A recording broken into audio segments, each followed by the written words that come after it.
welcome to Myths, Legends, Stories, and Tales with Lady Liadan. Today we're going to read the fairy tale Rapunzel.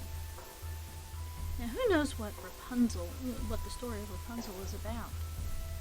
Well, let's find out. This is out of the books, my first book of fairy tales, retold by Mary Hoffman and illustrated by Julie Downing.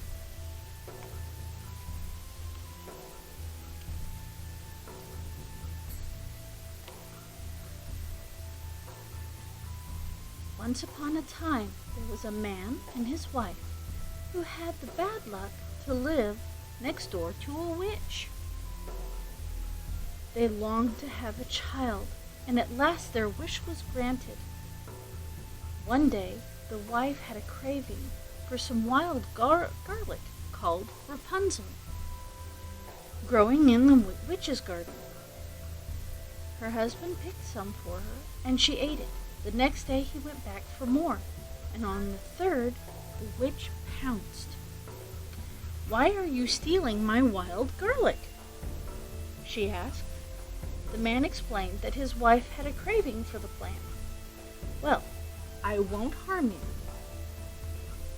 but you must give me the baby she is going to have," said the witch. The man, fearing for his life, agreed. When the time came,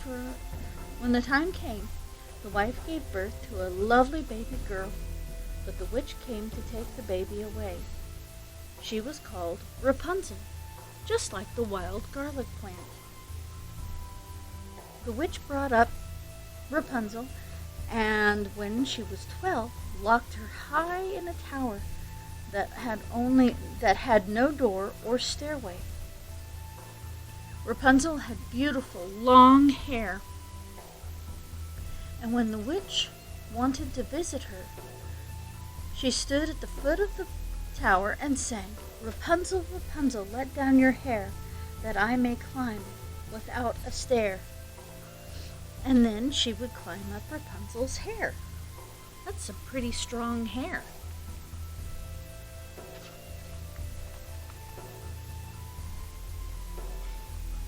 Years later, a prince was riding by the tower when he heard beautiful singing. He saw a lovely young woman at the window. Then he heard the witch's rusty voice calling, and watched her climb up the cascade of hair. The next day, the prince came back and called out, "Rapunzel, Rapunzel, let down your hair, that I may climb without a stair." Rapunzel lowered her hair as usual, but how surprised she was to see the prince. After that, he came riding to see her every day, and soon they were in love. The prince promised to bring silk so that Rapunzel could weave a ladder and escape from the high tower. But one day, silly Rapunzel said to the witch, "I wonder why you are so much heavier than the prince.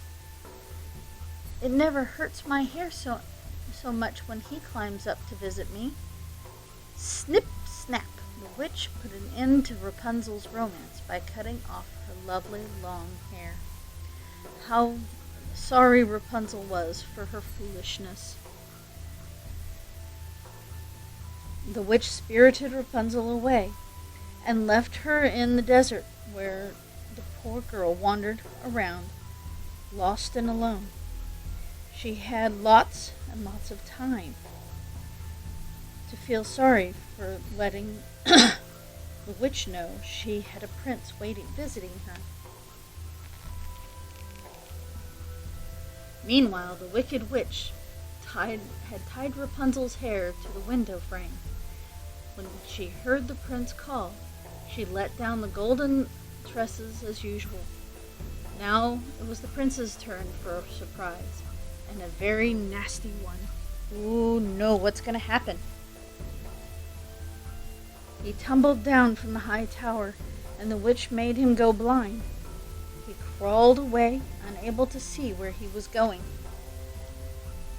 For years the prince wandered around the world searching for his lost love, Rapunzel.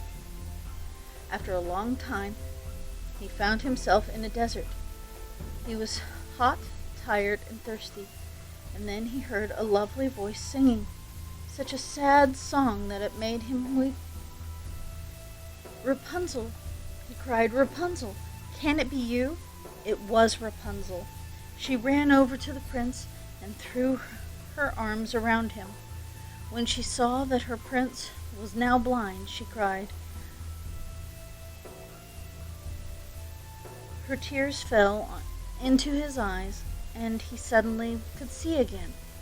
Rapunzel and her prince were married, and they never saw the witch again, and Rapunzel's hair grew almost as long as before. The end. That was a lovely story, don't you think? It had a nice ending. Not all fairy tales have nice endings. That's all the time we have for today. We'll see you next time.